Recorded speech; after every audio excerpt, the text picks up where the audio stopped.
નમસ્કાર, આપ જોઈ રહ્યા છો નેશન પ્લસ ન્યૂઝ. હું છું આપની સાથે હેતલ ભગત. નર્મદા પરિક્રમાની શરૂઆત 29 માર્ચથી 27 એપ્રિલ સુધી ચાલશે અને આજે આ પરિક્રમાનો 19મો દિવસ છે. જો કે હાલ ઉનાળાની કાળઝાળ ગરમી પડી રહી છે, ત્યારે હવે ભક્તો રાત્રિ દરમિયાન હવે પરિક્રમા કરવા આવી રહ્યા છે. સાંજે 7 વાગ્યાથી રામપુરા મંદિરથી પરિક્રમા શરૂ કરી ફરી રામપુરા કીડી મકોડી ઘાટ પર આ પરિક્રમા પૂર્ણ કરે છે. ત્યારે રાત્રિ દરમિયાન પરિક્રમા કરનાર ભક્તો કોઈ તકલીફ ન પડે તે માટે નર્મદા જિલ્લા વહીવટીતંત્રને ગુજરાત યાત્રાધામ વિકાસ બોર્ડ દ્વારા પરિક્રમામાં આવતા ભક્તો માટે રસ્તા પર લાઇટ, સીસીટીવી, નાવડીઓ, હંગામી પુલ જેવી તમામ વ્યવસ્થાઓ કરવામાં આવી રહી છે. 12 એપ્રિલના રોજ નર્મદા પરિક્રમામાં એક સાથે 2.5 લાખ લોકો આવી જતા આ તમામ વ્યવસ્થાઓ ખોરવાઈ ગઈ હતી અને અફરાતફરી મચી ગઈ હતી. રેંગણ ઘાટ ખાતે 50 નાવડીઓ થકી નદી પાર કરવામાં આવી હતી. નર્મદા જિલ્લામાં હાલ મિની કુંભ મેળા જેવા દ્રશ્યો રેવાના તીરે જોવા મળતા હોય છે, જેમાં નર્મદાની પંચકોશી ઉત્તરવાહિની પરિક્રમામાં હજારોની સંખ્યામાં શ્રદ્ધાળુઓ માં નર્મદાના તટે 21 કિલોમીટરની પરિક્રમા કરી ધન્યતા અનુભવી રહ્યા છે. જેમાં ભાજપનું સંગઠન સેવા અને મદદમાં જોડાયું છે. ભાજપ સંગઠનના યુવાનોએ ભંડારો લગાવી દીધો છે. આમ નવી જેટીઓ બનાવી સહિતની કામગીરી કરી તંત્ર રાત દિવસ ખડે પગે અને ભક્તોની સેવામાં જોડાઈ ગયા છે. નર્મદા પરિક્રમા એ આખા જિલ્લાને ગૌરવ અપાવે એ પ્રકારની આખી પરિક્રમા ઊભી થઈ છે. ગુજરાતના ખૂણે ખૂણેથી શ્રદ્ધાળુઓ, ભાવિક ભક્તો અહીં આવે છે અને ચૈત્ર મહિનો છે, બપોરના સમયે ગરમી વધારે હોય એટલે પરિક્રમાવાસીઓ રાત્રે પરિક્રમા કરવાનું વધારે પસંદ કરે છે. ત્યારે રાતે ખૂબ ભીડ થતી હોય છે, પણ આ ભીડની અંદર પણ ગુજરાત સરકાર શ્રી દ્વારા નર્મદા જિલ્લાનું વહીવટીતંત્ર અને સાથે સાથે ભારતીય જનતા પાર્ટીના કાર્યકર્તાઓ બધા ભેગા મળીને દરેક પરિક્રમાવાસીને કોઈ પણ પ્રકારની સમસ્યા ના થાય, કોઈ પણ પ્રકારની તકલીફ ના પડે એ પ્રકારનું આખું આયોજન કર્યું છે.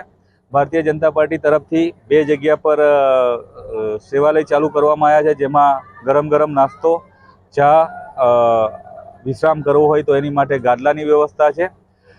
દરેક જેટી પર ભાજપના 5-5 કાર્યકર્તાઓ ઉપસ્થિત હોય છે. આખા રસ્તા પર પણ થોડા અંતરે પાર્ટીના કાર્યકર્તાઓ વ્યવસ્થામાં જોડાયેલા છે. ગઈકાલે જ એક બેન સ્લીપ થઈ ગયા હતા અને એમને ફ્રેક્ચર થયું, તો અમારા એક યુવા મોરચાના કાર્યકર્તા કૌશિકભાઈ તડવી છે કે એમને વડોદરા હોસ્પિટલ લગી મૂકીને આવ્યા. દરેક નાવડીમાં પણ એક કાર્યકર્તા ઉપસ્થિત રહે છે. નાવડીની અંદર ભાવિક ભક્તોને બેસાડવાથી લઈને સામે કાંઠે ઉતારવા સુધીની સેવા એ લોકો પૂરી પાડે છે.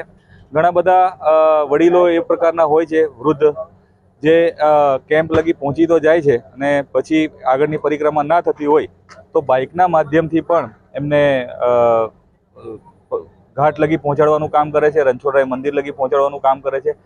આ પ્રકારે એક નર્મદા જિલ્લાની અંદર કોઈ પણ પરિક્રમાવાસી કે કોઈ પણ પ્રવાસી આવ્યો હોય એ જિલ્લાની સારી છાપ લઈને જાય એ ભાવથી. અને આપણને બધાને ખબર છે કે આ નર્મદા પરિક્રમા 2006થી જ્યારથી આ ચાલુ થઈ ત્યારથી આ વર્ષે ખૂબ મોટા પ્રમાણમાં ભાવિક ભક્તો અહીં આવી રહ્યા છે અને સોશિયલ મીડિયામાં અને મીડિયામાં પણ ખૂબ એનો પ્રચાર પ્રસાર થયો છે.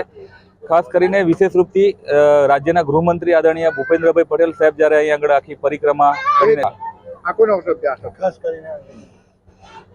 ખાસ કરીને રાજ્યના મુખ્યમંત્રી આદરણીય ભૂપેન્દ્રભાઈ પટેલ પરિક્રમા અહીં આગળ કરીને ગયા ત્યારબાદ જે કંઈક નાની મોટી તકલીફ હતી એનું એમને પૂરું કરવાનું કામ કર્યું છે. અને જિલ્લાનું વહીવટીતંત્ર, કલેક્ટર શ્રી, એસપી શ્રી, તમામ અધિકારીઓ, બધા જ લોકો આખી રાત જાગીને પૂર્ણ સમય વ્યવસ્થામાં રહે છે અને સવારે પોતાના કામ પર પણ કાર્યરત રહે છે. એ પણ એક અભિનંદનને પાત્ર છે. આપના માધ્યમથી દરેક પરિક્રમાવાસીને એક સંદેશ પણ આપવા માગું છું કે આ નર્મદા પરિક્રમા એ શ્રદ્ધાનું માધ્યમ છે અને શ્રદ્ધાથી આપણે આ પરિક્રમા કરતા હોય ત્યારે એક તો અહીંયા સ્વચ્છતા રહે, તંત્ર અને જે સ્વયંસેવકો કાર્યકર્તાઓ કામે લાગ્યા છે એમની સૂચનાઓનું પાલન કરે અને સહયોગ આપે. ખૂબ સરળતાથી ને સ્મૂથલી આ આખી પરિક્રમા ચાલી રહી છે અને મને લાગે છે કે આ વખત આ ચાલુ વર્ષે 15 લાખથી વધારે પરિક્રમાવાસીઓ આ પરિક્રમા પૂરી કરશે એવું અત્યારે દેખાઈ રહ્યું છે. આભાર. હવે ઉત્તરવાહિની પરિક્રમાનો પડાવ અડધે પહોંચી ગયો છે. હવે 10 દિવસ બાકી છે અત્યારે ગરમીનું પ્રમાણ વધી રહ્યું છે એટલે પરિક્રમાવાસીઓ રાત્રિનો સમય વધારે પસંદ કરે છે. એટલે રાત્રિના સમયે ખૂબ મોટી સંખ્યામાં ભક્તો પરિક્રમામાં જોડાય છે.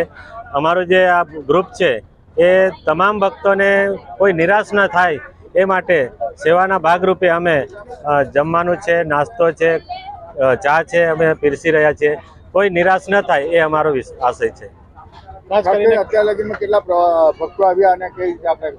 અત્યાર સુધીમાં લાખો ભક્તોએ અમારા જે જય બોલે ગ્રુપના ભંડારાનો લાભ લીધો છે અને ખાસ કરીને રાત્રિના સમયે જ ભક્તો વધારે આવે છે. આ કયો પડાવ છે અને કેવું તમે સેવા કરી રહ્યા છે? આ રામપરા કીડી મકોડી ઘાટ પર જય બોલે ગ્રુપનો પડાવ છે, સેવા ભંડારો છે અને અમે નિસ્વાર્થ ભાવે અમે સેવા કરી રહ્યા છે ભક્તોની. છેલ્લા કેટલાક દિવસથી આ પરિક્રમા ચાલી રહી છે અને એમાં આ છેલ્લા અઠવાડિયાની અંદર તો ગરમીનું પ્રમાણ ખૂબ વધુ હોવાથી મોટા ભાગના ભક્તો પરિક્રમાવાસીઓ રાત્રે આ પરિક્રમા કરતા હોય છે અને પરિક્રમાની અંદર ઘણી બધી સુવિધાઓ થયેલી છે. હજુ પણ છેલ્લા તબક્કાની અંદર આ નર્મદાની પરિક્રમા છે. 27 તારીખે આ પૂરી થવાની છે. આને કારણે મોટા ભાગના ભક્તો ગુજરાત, મહારાષ્ટ્ર આ બાજુના ભક્તો એ રાત્રે આવે છે અને કેટલાક વિદેશ એટલે બહારથી જે ભક્તો આવે છે એ જ ફક્ત સવારમાં આવે છે, નહીં તો આખી રાત આ ભંડારોની અંદર બધા લોકો આવે છે અને સેવાઓનો લાભ લેતા હોય છે. સ્થાનિક લોકો દ્વારા કેવી સેવામાં આપવામાં આવે છે અને રાત્રિ દરમિયાન ખાસ કરીને કઈ રીતે એ લોકોનો એક સુવિધા આપવામાં આવે છે? સ્થાનિક લોકો દ્વારા ઘણી બધી જગ્યાઓએ આ ભંડારાની વ્યવસ્થા કરવામાં આવેલી છે. આ ભંડારાઓની અંદર જે લોકો આવે છે એ બધા જ લોકોને નિઃશુલ્ક સેવાઓ આપવામાં આવે છે. રામપરા છે, માંગરોળ છે, ગુવાર છે, સામા કિનારે રેંગણ, વાસણ બધા જ જગ્યાએ આ ભંડારાઓની સગવડ કરવામાં આવેલી છે અને લોકો એના લાભ પણ લેતા હોય છે. પબ્લિક વધે તો તંત્રે કેવી સુવિધાઓ કરી? પબ્લિક વધે તો તંત્રએ આ વન વેનો જે રસ્તો છે ઘણી જગ્યાએ રસ્તાઓ બંધ કરે છે, એ રસ્તાઓ બંધ ન કરે એ ખાસ અપીલ કરવામાં આવે છે. ખાસ કરીને જોવા જોઈએ તો મિની કુંભ તરીકે હવે આ પરિક્રમા પ્રખ્યાત થઈ છે. તો મિની કુંભ તરીકે પ્રખ્યાત થઈ છે. કેટલા અત્યાર સુધીમાં ભક્તો આવ્યા છે અને આવનારા દિવસોમાં હજુ કેટલા વધશે? લાખ ઉપરાંત લોકો આવી ગયા છે અને હજી પણ છેલ્લા અઠવાડિયાની અંદર 10 દિવસની અંદર બીજા 10 લાખથી વધારે પણ લોકો આવી શકે એવી શક્યતાઓ છે. અત્યારે છેલ્લા 5 વાગ્યાથી શરૂઆત થાય છે અને આખી રાત પરિક્રમા ચાલતી હોય છે. એ રીતના પરિક્રમાનું ખૂબ મહત્વ સમજાયું છે. ખાસ કરીને રાત્રિ પરિક્રમાનો ખાસ વિશેષમાં છે. રાત્રિ પરિક્રમા કરવા પાછળનું મુખ્ય કારણ એ છે કે ખૂબ ગરમી છે. અત્યારે 42-43 ડિગ્રી ગરમી છે અને આ ગરમીને કારણે લોકો ચાલી ન શકે સવારમાં, એટલે અહીંયા રાત્રિના મુકામે આ પરિક્રમા કરતા હોય છે. Jyoti Jagtap, nation plus news, Rajpipla. સમાચારોના સતત અપડેટ મેળવવા માટે અમારી નેશન પ્લસ ન્યૂઝની યુટ્યુબ ચેનલને સબસ્ક્રાઇબ કરો, બેલ આઇકન દબાવો અને જોડાયેલા રહો ફેસબુક, ઇન્સ્ટાગ્રામ અને ટ્વિટર પર.